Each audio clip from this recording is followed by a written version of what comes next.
Ano? Anong dating? Ayos.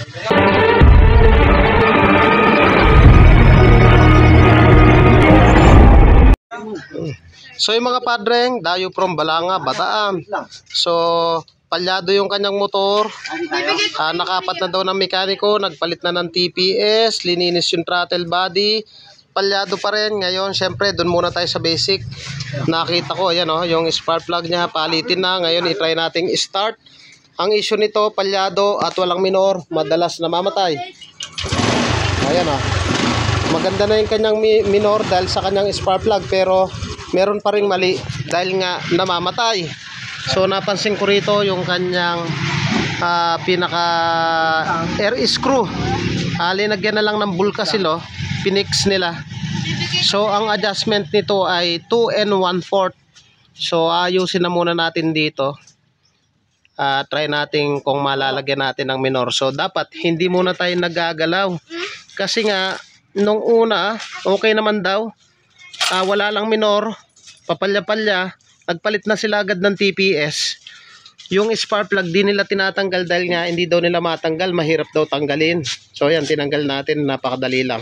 Tingnan nyo yung spark plug, malayo na. So dito pa lang gumanda na. Ngayon, itatry natin to, pihitin. Huwag sanang mabali. Try natin kung maitotono natin. So ito yung kanyang air screw dun sa throttle body, linagyan ng epoxy linagyan ng epoxy. So kailangan matanggal natin yan. Isa natin ng 2 1/4. So may minor na siya pero may time na tumataas pa rin yung minor na, pero napakaganda na ng pickup. Ang gagawin lang natin, ito yung pinaka choke na yan, na pag unang start mataas, pamaya-maya bababa. So ito yun. Ngayon kung ganun pa rin na pangit pa rin yung kanyang minor, linisin natin to. Baklasin natin yan, may dalawang yan na screw.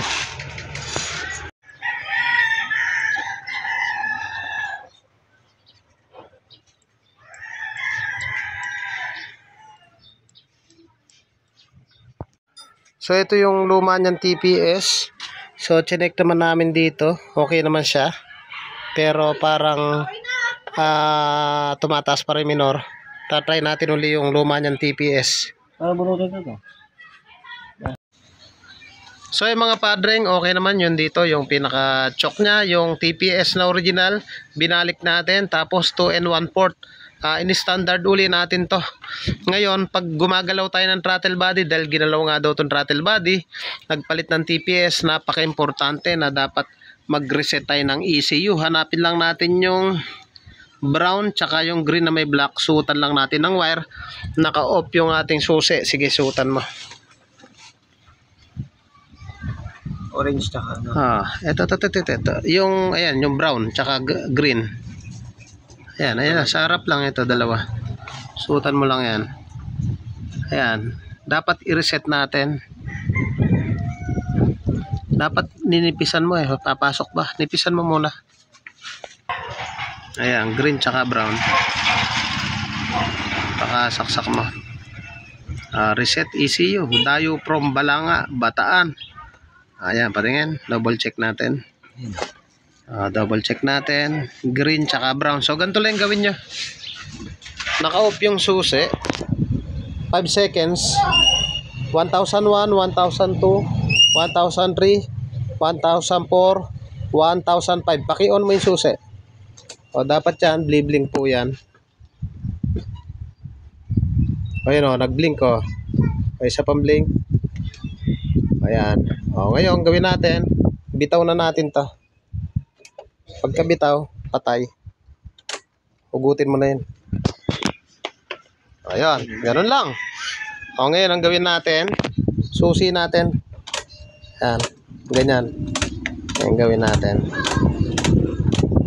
On natin. Try natin. Binalik natin yung kanyang TP sensor, yung original. Spark plug nagpalit tayo dahil nga napakalaki na ng gap. 2 1/4 dito sa screw nya, sa idle screw. Try natin. May minor Oh, nagkaroon na ng minor. Kanina boss, walang minor na eh. Tapos ayaw mandar na. O tapos, beat natin. O, ayan o. Kanina nagwawal dyan o. O, ayan o. Pang-5 na ba ako rito? Pang-5 mekaniko na daw. O, hindi siya delay o. O, ang ganda. O, diba? Pero advice ko kay boss, palit na rin siya ng fuel filter. Ayan o. Okay na yung motor ni boss. Dayo from Balanga, Bataan.